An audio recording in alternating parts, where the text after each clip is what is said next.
bienvenue dans l'égalité femmes-hommes, une ambition commune, auto-formation en ligne proposée par l'AIMF. La formation est divisée en trois parties, comportant 12 modules au total. Et donc, nous sommes toujours dans la première partie et nous sommes maintenant dans le module 4. Formuler une stratégie territoriale pour l'égalité femmes-hommes. Donc, il s'agit bien de parler de stratégie, pas de projet. Et ce qui nous intéresse ici, c'est de réfléchir à la stratégie portée par une municipalité, par une collectivité. On ne parle pas de la stratégie d'une association, mais bien d'une stratégie à un niveau donc de représentation d'une collectivité décentralisée. Donc, je vous rappelle, donc, je suis Claudie Voué, experte en intégration transversale du genre dans les politiques publiques et aussi en budgétisation sensible au genre. Les objectifs de ce module sont au nombre de 2. On va donc définir les principaux éléments de ce qui constitue une stratégie territoriale et puis nous identifierons donc un certain nombre de pistes pour formuler et évaluer une stratégie territoriale. Donc, au programme, nous parlerons des données qui sont essentielles dans l'état des lieux. Nous parlerons de ce que peuvent être les buts et les objectifs d'une stratégie territoriale. Nous aborderons rapidement la budgétisation sensible au genre et l'évaluation d'une stratégie territoriale. Ce qu'il faut retenir, donc un point qui figure dans tous nos modules, et ensuite nous ferons donc un appel à témoignages. Alors, on commence par la question de l'état des lieux. Il n'y a pas de stratégie possible s'il n'y a pas d'état des lieux. Pour savoir où on veut aller, il faut savoir d'où on part. Alors, nous n'avons pas toujours les données quantitatives ou qualitatives dont nous aurions besoin pour prouver l'égalité sur nos territoires. Mais nous savons aussi que l'absence de données ne signifie pas l'absence de préjudice. Donc, la première chose pour monter un état des lieux, c'est de se poser collectivement au niveau d'une mairie, d'une municipalité ou d'une communauté de communes, ce que l'on devrait savoir. Qu'est-ce que l'on devrait savoir avant de monter une stratégie pour l'égalité femmes-hommes? De ces choses que nous devrions savoir, qu'est-ce que l'on sait déjà? Mais aussi, qu'est-ce qu'on ne sait pas encore? Il faut à cette question-là réfléchir à des données qui pourraient porter sur évidemment des aspects de la démographie, par exemple, quelle est la part des hommes et des femmes dans la population, quel est le statut socio-économique des hommes et des femmes, quel est le statut civil des hommes et des femmes. On sait qu'il y a des enjeux, par exemple, au niveau de l'enregistrement des naissances qui, dans certains contextes, montrent un déficit d'enregistrement des enfants-filles, notamment. On peut avoir des données sur la propriété foncière, qui, sur la commune, est titulaire d'un document prouvant donc sa propriété sur un terrain, sur une maison, etc. Ce qui sera très important dans la démographie, comme sur les autres données, ça sera toujours de rentrer dans cette dimension qu'on a appelée dans les premiers modules l'intersectionnalité, c'est-à-dire pour pouvoir croiser le sexe avec des données qui nous renseignent sur l'âge, qui nous renseignent sur le handicap, qui nous renseignent sur la situation socio-économique, etc. C'est important parce qu'on entend très souvent on a souvent cette appellation de la femme congolaise, la femme togolaise, la femme française. Il n'y a pas une femme, il y a des femmes comme il y a des hommes avec donc des spécificités qui sont liées à leur sexe, à leur genre, mais aussi à leur âge, à leur situation de handicap, leur religion, etc. Donc, même chose pour des données dans l'état des lieux qui peuvent faire référence donc à une dimension plus sociale, des données sur la santé, des données sur l'éducation, sur le sport, sur la culture, sur les violences de genre, bien évidemment, ou même les questions d'accès à l'espace public. Et là, toujours, évidemment, avec des données sexo-spécifiques. On peut, dans l'état des lieux, s'interroger sur la dimension économique, regarder quelle est la place des femmes et des hommes dans l'emploi formel, dans l'emploi informel, aussi la mixité dans les métiers, hein. On sait qu'il y a des métiers qui sont beaucoup plus euh, attribués, menés par des femmes et d'autres métiers qui sont beaucoup plus menés par des hommes. Donc, où est-ce qu'on en est de la mixité dans notre commune? Si votre commune, par exemple, distribue des aides aux entreprises, hein, quelle est la part des entreprises de femmes, quelle est la part des entreprises d'hommes? Si votre commune accompagne avec des formations aussi l'entrepreneuriat, est-ce que c'est plutôt l'entrepreneuriat masculin ou l'entrepreneuriat féminin? On peut également, dans cet état des lieux, faire rentrer la notion de l'aménagement et des infrastructures, infrastructures sociales, infrastructures économiques, culturelles, sportives, etc. Les stades, les city-stades, les lieux culturels, par qui sont-ils fréquentés, qui en a l'usage. Comme Isabelle l'a dit précédemment, très souvent on dit mais c'est pour tous, c'est pour tout le monde. Et finalement, quand on regarde d'un peu plus près, qui utilise un stade par exemple, au sein d'une collectivité, si le stade est utilisé plutôt pour le foot, eh bien, ce sera plutôt des garçons, plutôt des hommes qui auront l'usage de ce stade et on pourra peut-être même arriver à remarquer que finalement, ce stade est très peu utilisé par les filles et les femmes. Alors que le stade, bah, évidemment, coûte de l'argent à la collectivité. On peut évidemment, dans cet état des lieux, faire rentrer des notions de gouvernance. Quelle est la part des hommes et des femmes dans les associations, mais aussi dans les instances élues. Ce qui sera important, évidemment, à un moment donné, c'est de se dire, mais où est-ce qu'on va trouver ces informations-là? On sait que au niveau national, voire au niveau régional, les données sont parfois plus faciles à trouver parce qu'elles sont rassemblées dans ce qu'on appelle des profils genre. Et j'imagine que votre pays certainement a déjà aussi des profils genre qui sont publiés. On peut les trouver dans des études thématiques ou sectorielles, peut-être auprès des universités. On peut bien évidemment trouver ces informations auprès de l'Institut national des statistiques et puis aussi parfois auprès des ministères. Au niveau territorial, souvent ces données peuvent exister, mais elles sont souvent assez dispersées, pas rassemblées. On peut consulter par exemple au niveau d'une municipalité les registres des écoles, les registres des hôpitaux, les registres des clubs sociaux, des clubs sportifs, l'état civil bien évidemment. On peut regarder dans les programmes et les projets du territoire, dans le plan de développement local qui normalement devrait contenir des données sensibles à la question du genre, sexo-spécifique. Ça n'est pas toujours le cas. Vous pourrez nous dire si c'est le cas dans votre collectivité. Si votre commune dispose d'une unité ou d'un service ou d'une mission égalité femmes-hommes, très souvent c'est cette unité-là qui va peut-être avoir à disposition des données. Et puis bien sûr les associations locales qui vont pouvoir aussi renseigner un certain nombre d'informations. La question c'est comment fabriquer ces données.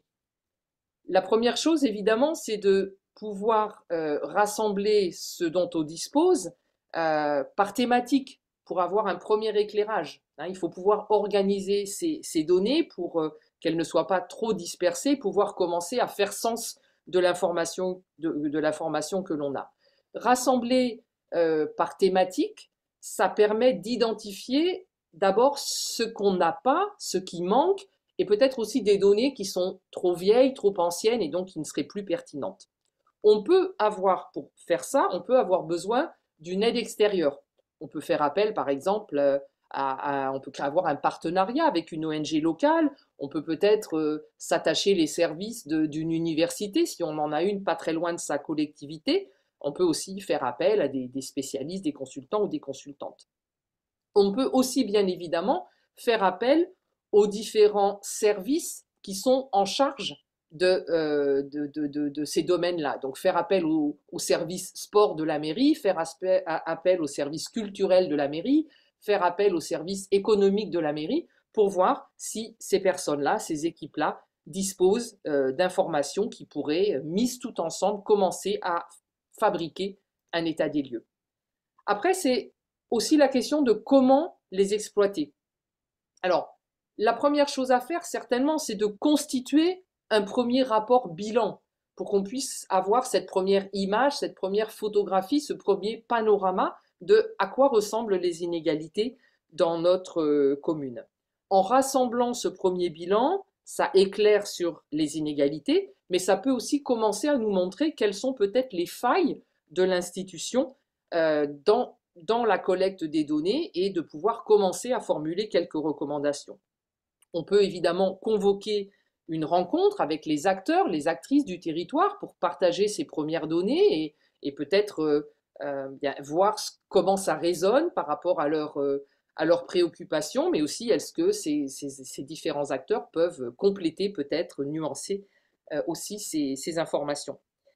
Et puis, bien entendu, ce premier bilan, même s'il est imparfait, peut être présenté au conseil municipal pour déjà lancer le débat de, ben voilà la situation, qu'est-ce qu'on pourrait commencer à faire pour s'attaquer à cette situation. Parce que, évidemment, ce qui va être très important, ça va être de se donner des priorités. On n'a généralement pas les moyens techniques, financiers de tout faire à la fois. Il faut poser des priorités et c'est peut-être se dire, ben voilà, sur le mandat politique de cette collectivité, sur les 4 ans, 5 ans, 6 ans, hein, selon la durée des mandats municipaux qui sont en application dans votre pays, qu'est-ce qu'on pourrait se donner comme priorité?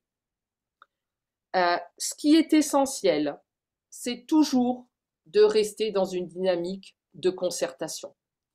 Ça ne peut pas être la municipalité toute seule qui pose le bilan, la municipalité toute seule qui fait l'état des lieux et la municipalité toute seule qui décide des priorités. La concertation avec des partenaires, des associations, associations de femmes, associations féministes, mais d'autres associations également, et aussi peut-être avec des partenaires économiques de la collectivité. Cette concertation va être très importante.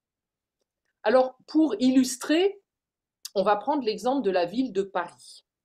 La ville de Paris a lancé, a commandité une étude sur l'égalité femmes-hommes avec 7 thèmes prioritaires qui s'affichent maintenant. Population, démographie, famille, jeunes, éducation, scolarité, population active, chômage, insertion professionnelle, précarité, pauvreté, exclusion, santé, vulnérabilité, mobilité, espace public, sport et représentation politique. À partir de cette étude, on peut commencer, ou à partir d'une telle étude, et c'est ce qu'a fait la ville de Paris, on peut commencer donc à poser les constats qui vont nous permettre de déterminer la stratégie. Ce qui est très important, c'est qu'une étude, qu'elle soit très complète comme dans le cas de la ville de Paris ou peut-être un peu plus imparfaite, nous permet d'objectiver les enjeux. Et ça, c'est extrêmement important. Nous savons qu'il est parfois difficile de convaincre sur la nécessité ou sur l'ampleur des inégalités. Quand on pose un diagnostic, ce que l'on fait, c'est qu'on objectivise les enjeux. Alors, on sait que les chiffres, parfois, peuvent mentir, mais quand même, quand on réussit à poser des données, à poser des chiffres, à poser des statistiques, qu'elles soient démographiques, économiques ou dans des domaines sociaux, ça permet quand même d'avoir une discussion qui se base sur des faits objectivés et donc ça facilite généralement le dialogue. Donc voilà par exemple pour la ville de Paris plusieurs tableaux issus de cette étude qui ont permis donc de mettre en avant des éléments par exemple sur la question des emplois précaires ou sur la question de l'insécurité dans l'espace public. Nous arrivons au point 2, but et objectif d'une stratégie territoriale. Donc encore une fois, nous sommes bien dans une dynamique de stratégie et pas dans une dynamique de projet. Alors, on va continuer avec la ville de Paris pour illustrer. Donc à Paris, il y a un plan, le plan parisien égalité 2024-2027, qui concerne à la fois l'égalité femmes-hommes, la lutte contre les discriminations et les questions de handicap. La stratégie pour Paris est divisée en 3 grands chantiers. Un premier chantier sur Paris en tant qu'employeur, la ville en tant qu'employeuse d'équipes, de personnel. Et donc là, il y a tout un volet qui va s'intéresser à l'égalité femmes-hommes promue au sein même des équipes de la ville. Vous vous souvenez, la semaine dernière, une des participantes nous a raconté que dans sa commune, il y avait un audit, une sorte d'état des lieux qui était fait pour voir si la commune était un employeur ou une employeuse sensible à la question de l'égalité.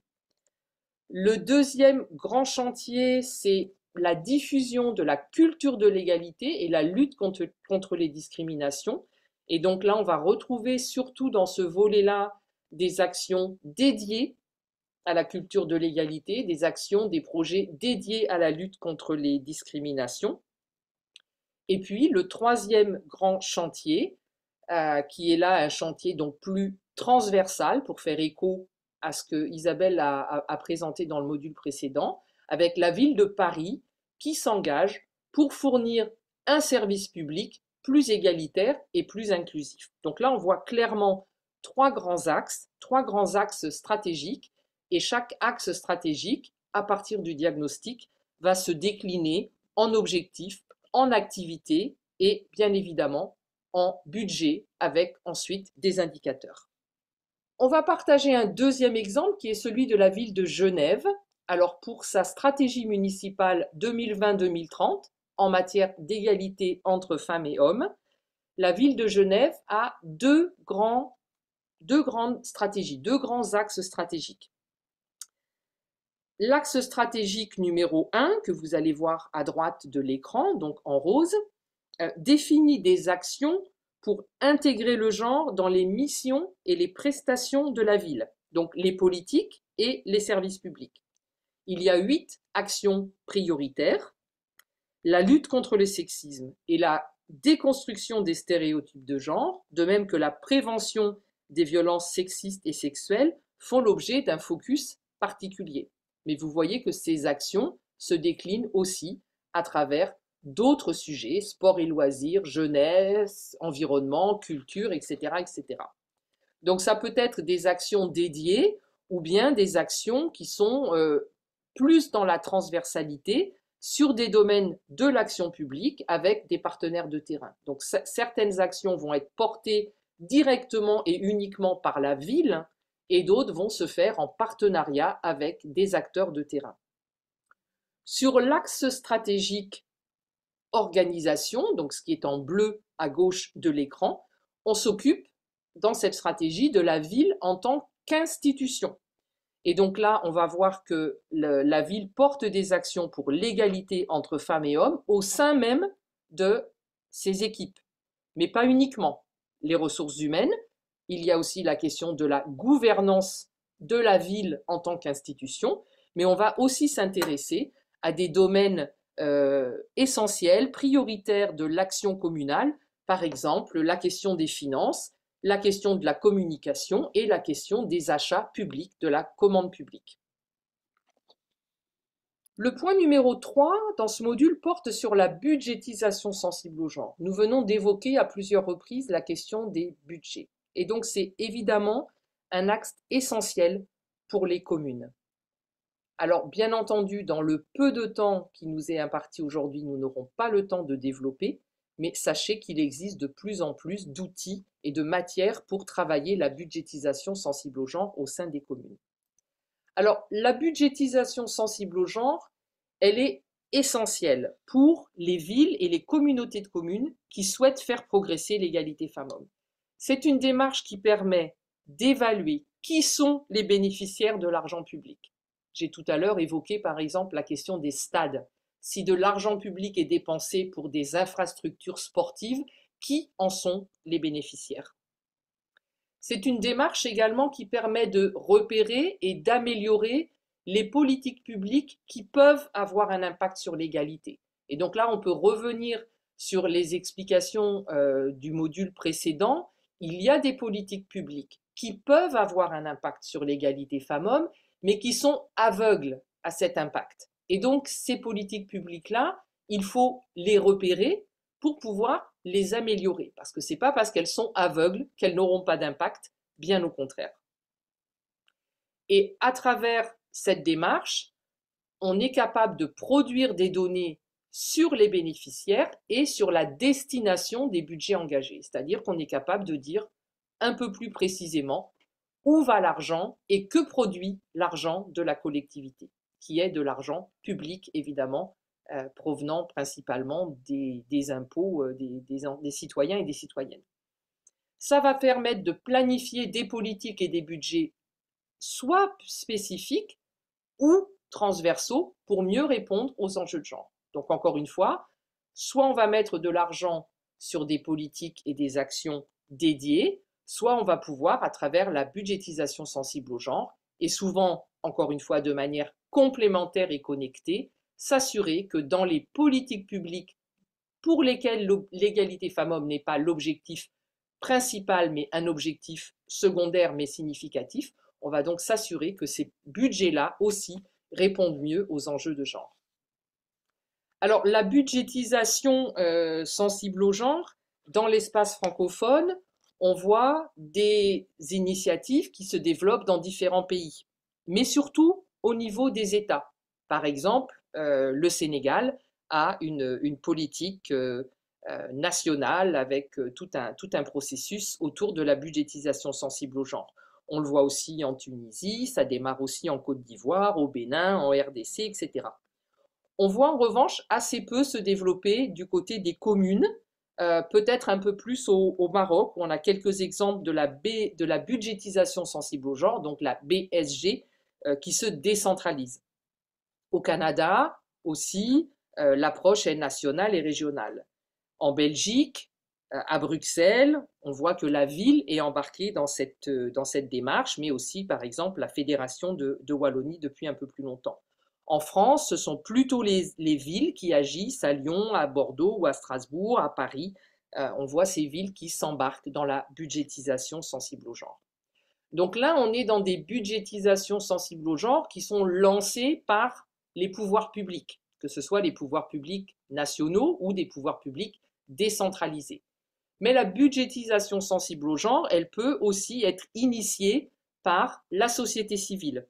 Donc par exemple, à Saint-Louis, au Sénégal, en 2017, un projet porté par des citoyens et des citoyennes avec l'appui d'ONG a analysé le budget de la commune et a ensuite plaidé auprès des élus pour que des budgets soient alloués à des actions dédiées aux droits des femmes et à l'égalité, mais aussi pour que les budgets correspondant aux compétences de la ville soient plus sensibles au genre. Dans l'étude, dans l'analyse qui avait été faite, les équipes s'étaient aussi intéressées à la ville de Saint-Louis comme employeuse et avaient également fait des recommandations sur l'égalité femmes-hommes dans les ressources humaines de la ville. Une stratégie territoriale pour l'égalité, bien entendu, ça s'évalue. Il est important d'évaluer cette stratégie à un rythme régulier et bien entendu, les items à évaluer vont dépendre de la stratégie, de ses objectifs, des axes et des actions. Alors, on va partager ici quelques exemples d'indicateurs qui peuvent être évalués. Bien entendu, ce n'est pas exhaustif. Donc, pour ce qui touche à l'égalité professionnelle, donc au sein même des équipes de la ville, on va distinguer à chaque fois des indicateurs qui vont porter sur les efforts qu'a réalisé la collectivité, mais aussi sur les effets. Et ça, c'est très important parce que très souvent, dans les indicateurs, on reste sur la question des efforts. Qu'est-ce qu'on a fait? Mais on ne regarde pas, ou en tout cas pas avec suffisamment de précision, qu'est-ce que ça a produit? Qu'est-ce que nos efforts ont produit comme effet? Parce que l'évaluation, c'est ça. Si on reste sur la question des efforts, on est beaucoup plus dans un suivi des processus que dans l'évaluation des résultats. Et ce qui nous intéresse, évidemment, c'est toujours de savoir si les efforts que nous avons faits ont produit les effets que nous recherchions. Donc sur l'égalité professionnelle, par exemple, si on est uniquement dans les indicateurs d'effort, on va par exemple dire, voilà, combien de formations on a initiées au sein de la collectivité sur, par exemple, la mixité professionnelle et combien on a eu de femmes et d'hommes qui ont participé à ces formations. Si on veut s'intéresser aux effets, on va de manière régulière regarder, eh bien, est-ce qu'il y a une évolution de la mixité dans les métiers de la collectivité, ou bien est-ce qu'on est toujours dans les femmes à l'administratif et les hommes à l'entretien des espaces verts.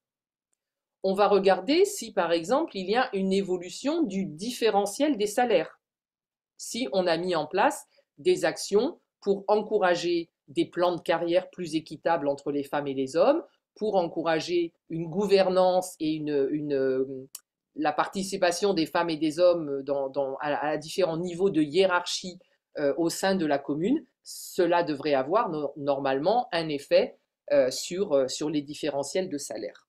Si on a mis en place des dispositifs contre le harcèlement ou les violences au travail, dans les indicateurs des efforts, on va s'intéresser donc au nombre et au type de dispositifs mis en place, mais bien évidemment, au niveau des effets, ce qui va nous intéresser, c'est de suivre le nombre de plaintes déposées, par exemple, et prises en charge par la municipalité. Ça ne suffit pas de mettre en place le dispositif ou même de former les équipes. Il faut qu'on puisse voir si ça se traduit par une ambiance différente et une plus grande attention prêtée aux plaintes déposées et prises en charge par la municipalité. Si vous vous intéressez à la mixité, par exemple, dans les équipes, il va falloir peut-être à un moment donné s'intéresser, par exemple, à la question du recrutement. C'est très important dans une collectivité de faire évoluer les procédures, toutes les procédures qui touchent aux ressources humaines, sur la question du recrutement, de la promotion des carrières, etc. etc.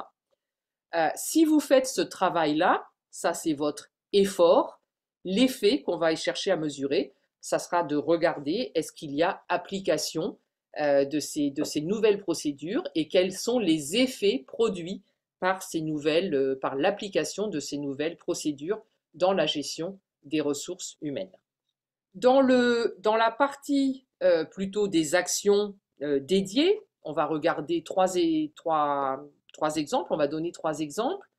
Si par exemple, vous menez une campagne radio sur les stéréotypes de genre, dans les efforts, vous pourrez mesurer le nombre de spots, le public qui est visé, les thématiques qui ont été mises en scène à travers ces différentes émissions de radio, podcasts, spots publicitaires ou autre chose. Bien évidemment, ça ne suffit pas. À un moment donné, pour évaluer la stratégie, il va falloir s'intéresser à peut-être le nombre de reprises des spots. Est-ce qu'il y a des écoles? Est-ce qu'il y a des médias? Est-ce qu'il y a des associations qui ont repris ces spots et pour en faire quoi? Et puis aussi, on va chercher peut-être à travers une enquête, à travers des sondages, à avoir des retours des auditeurs et des auditrices pour savoir un petit peu ce qu'a produit cette campagne radio. Si vous avez monté, comme c'est le cas à Gitega, un centre communal, une maison des femmes, dans les efforts, on va regarder les budgets qu'on a mis dedans, le personnel qu'on a mis dedans, les services qu'on propose, les activités qu'on propose et évidemment le public qui vient participer à ces actions. Évidemment, toujours avec des lunettes de genre, donc avec la sexospécificité. Mais au niveau des effets, évidemment qu'on va vouloir regarder l'évolution de la fréquentation, l'implication des hommes et des femmes par service, activité, l'évolution des thématiques, l'évolution budgétaire. Et puis si on reprend le cas de Gitega, si on a mené des activités génératrices de revenus parce que la problématique de départ, c'était la planification familiale, bien entendu, à un moment donné, il va falloir se poser la question de savoir est-ce que l'augmentation des revenus a véritablement un impact sur le contrôle de la planification familiale par les femmes, puisque c'était ça, à l'origine, le problème que l'on voulait traiter. Si votre communauté de communes envisage donc porte un soutien aux associations féministes ou de femmes localement. Encore une fois, dans les efforts, on va regarder les budgets qui sont mis dedans, les dispositifs, les bénéficiaires, les thématiques. Les dispositifs, c'est très important. Il y a beaucoup de collectivités qui n'ont pas de dispositif clair pour soutenir des associations. La transparence est évidemment très importante pour éviter le favoritisme, pour éviter le clientélisme, pour éviter l'instrumentalisation. On sait notamment qu'en période électorale, certaines associations vont être peut-être un peu plus favorisées que d'autres en fonction peut-être de leur couleur politique ou si on veut gagner quelques votes. Donc la transparence des dispositifs, est-ce qu'il y a des appels à projets? Quels sont les critères pour qu'une association puisse bénéficier d'un appui de la collectivité? C'est extrêmement important. La transparence aussi sur les budgets qui sont alloués à différentes associations est extrêmement important. Au niveau des indicateurs des effets, on s'intéressera à la pérennisation des partenariats, mais aussi des dispositifs de concertation entre la collectivité et les associations, et aussi, évidemment, l'évolution des budgets consacrés à ces activités dédiées, à ces actions dédiées. Donc nous redisons, et c'est très important, attention, les projets dédiés à l'égalité ne sont pas que des projets ciblant les femmes, surtout si parfois ils contribuent à perpétuer des clichés. Par exemple, si on ne propose que des formations aux femmes dans les domaines, les 3C, la cuisine, la coiffure ou la couture, et qu'on ne vise pas la transformation des normes de genre et des rapports de pouvoir, à un moment donné, il faut se poser la question de est-ce que nous contribuons à perpétuer un certain nombre de stéréotypes ou bien est-ce que nous contribuons réellement à faire changer les rapports de genre? Les pesanteurs socioculturelles dont on parle fréquemment sont en fait des privilèges et des discriminations qu'il faut absolument débunker, qu'il faut déconstruire à travers une stratégie égalité femmes-hommes. Nous arrivons à la troisième catégorie donc d'action, troisième axe stratégique qui devrait figurer dans une stratégie communale pour l'égalité femmes-hommes, les actions transversales. Donc par exemple, si vous avez une action en tant que collectivité sur les changements climatiques, quels sont les efforts que vous faites? Et donc là, ça fait écho au témoignage de notre collègue du Togo précédemment. Quels sont les efforts qui sont faits par la collectivité pour intégrer les questions de genre dans la réflexion sur le changement climatique, mais aussi intégrer les femmes et les hommes dans les budgets qui vont être dédiés à cette thématique.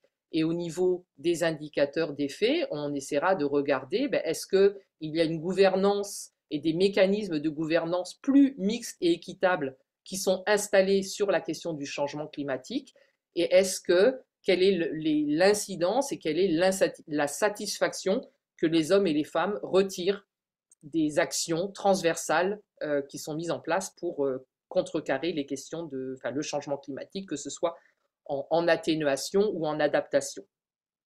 Si vous menez une politique de petite enfance au sein de votre collectivité, bien entendu, le nombre de crèches, le nombre de places d'enfants, les emplois femmes-hommes qui ont été créés par ces installations, par ces infrastructures, ça fera partie de la mesure des efforts.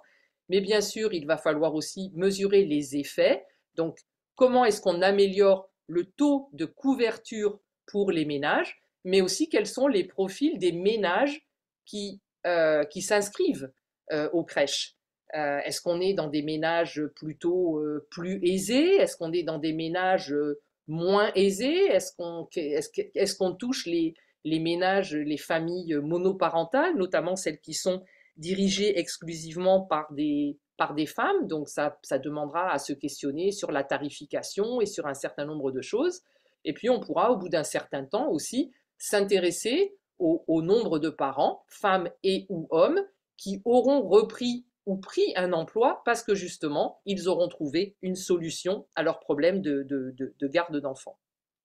Si vous menez, et c'est le cas dans toutes les collectivités pratiquement, une action sur le sport, eh bien, dans les efforts, on pourra regarder quels sont les budgets alloués aux différents clubs, aux différents sports, faire des calculs pour regarder à quoi ça revient finalement par licencié, et on pourra regarder dans les efforts si la municipalité pose des actions et des budgets ciblés sur la promotion, par exemple, des pratiques féminines sportives, mais aussi sur la déconstruction des stéréotypes, pouvoir attirer les garçons dans d'autres sports que le foot ou le rugby, c'est aussi très important. La danse ou le basket ou le handball ou la gymnastique sont aussi des sports qui peuvent attirer les garçons, sans qu'ils soient pointés du doigt comme étant trop féminins.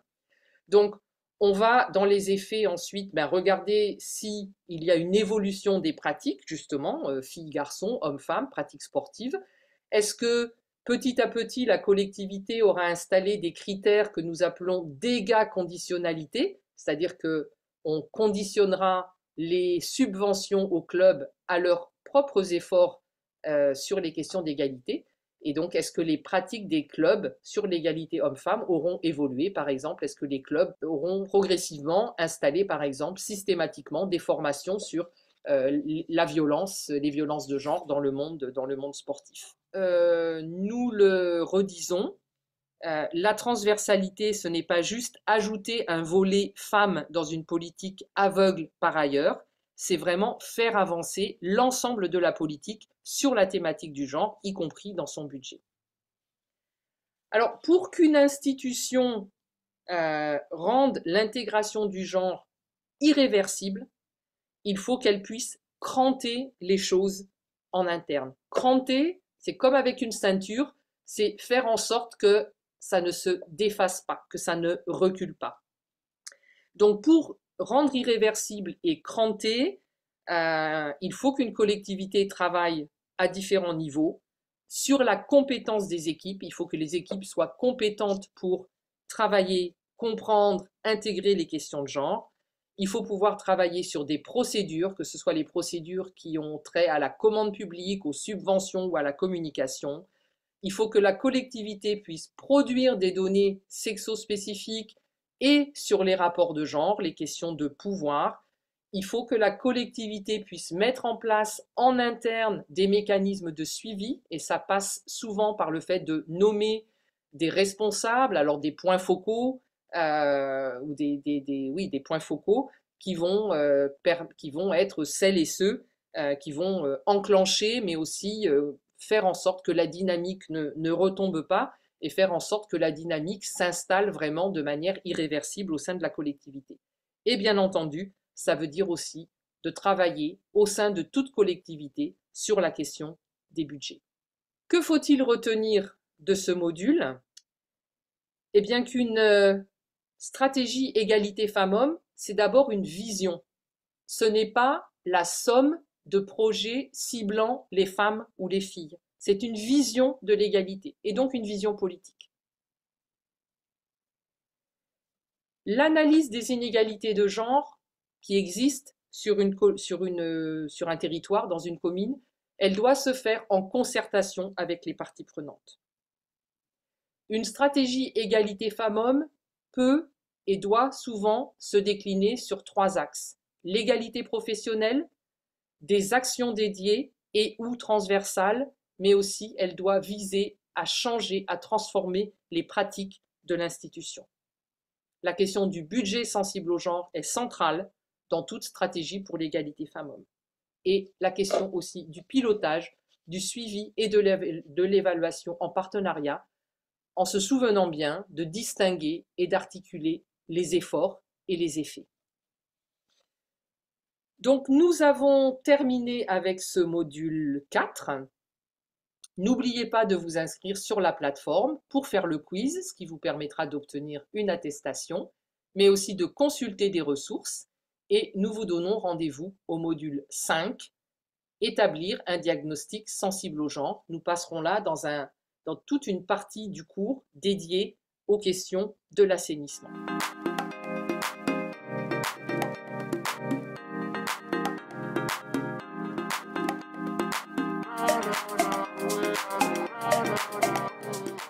Et je voudrais rapidement partager l'expérience de la commune de Bobo, donc en matière du genre. C'est pour dire que dans le cadre donc, de ces actions pour la promotion donc, du planning familial, la commune de Bobo donc, a adopté une stratégie en créant une ligne totalement dédiée donc, au genre et totalement dédiée donc, à cette activité qui en réalité vise au fait à promouvoir donc les actions du genre Et malgré les difficultés donc, que nous rencontrons, à savoir les difficultés financières, cette ligne, elle est constamment alimentée et elle n'est pas touchée. Parce qu'au fait, il nous arrive donc voilà, de diminuer donc des budgets au niveau des autres lignes, mais cette ligne est totalement maintenue. Mais également, à l'instar donc de mon collègue de Ouagadougou, donc je dirais qu'au niveau de la ville Bobo, nous avons ce que nous appelons la brigade verte. La brigade verte donc c'est un nombre de femmes assez important. On en a 1005 femmes à Bobo qui sont impliquées au fait dans la gestion et le nettoyage donc, de la ville. Donc, ce qui montre également un intérêt important donc, pour notre ville à impliquer les femmes.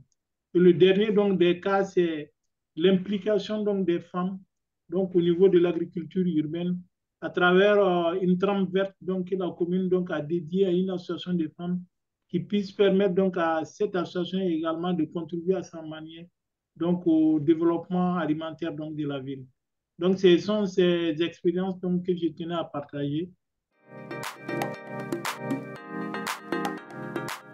De la mairie de la ville de Douala au Cameroun. Je suis responsable des affaires sociales et de la promotion de la famille. Je voulais dire déjà merci. Je m'excuse déjà d'abord. Je n'ai pas su que le lien de partage reste le même tous les mercredis. C'est pour ça que je suis arrivée en retard. J'ai raté une partie. Et je voulais partager un peu l'approche égalité professionnelle, parce que je me suis sentie vraiment concernée tout à l'heure lorsque l'exposé était en train d'être fait. Parce que actuellement, avec la consultance de AFD, Agence française de développement, nous sommes en train de vouloir mettre en place cette approche égalité professionnelle au sein des personnels de la mairie de la ville de Douala. Nous sommes à la phase diagnostic. Et nous avouons que nous avons eu beaucoup de révélations pendant cette période d'entretien avec les personnels, hommes et femmes, bien entendu. Bon, parfois, on a constitué plusieurs groupes, des groupes mixtes et des groupes femmes, des groupes hommes. On a aussi constitué des groupes en fonction du niveau de, du niveau professionnel, du niveau de responsabilité, voilà, du niveau de responsabilité dans l'organisation. Et au départ, on disait la mairie a une approche neutre, c'est-à-dire que c'est l'égalité de chance pour tous, mais le diagnostic, en faisant le diagnostic, on s'est rendu compte qu'il y avait beaucoup d'écarts entre hommes et femmes, que ce soit en termes de poste de travail, que ce soit le plafond de verre qu'on a eu à constater. On a même eu à se rendre compte qu'effectivement, il y a des situations de harcèlement, alors qu'avant, on disait non, ça ne peut pas exister et autres. Et je pense que c'est une belle expérience pour nous. Nous allons bientôt faire le point de cette évaluation qui va nous permettre de sortir un plan d'action égalité professionnelle que nous mettrons en œuvre en 2025. C'est cette expérience que je voulais partager avec vous.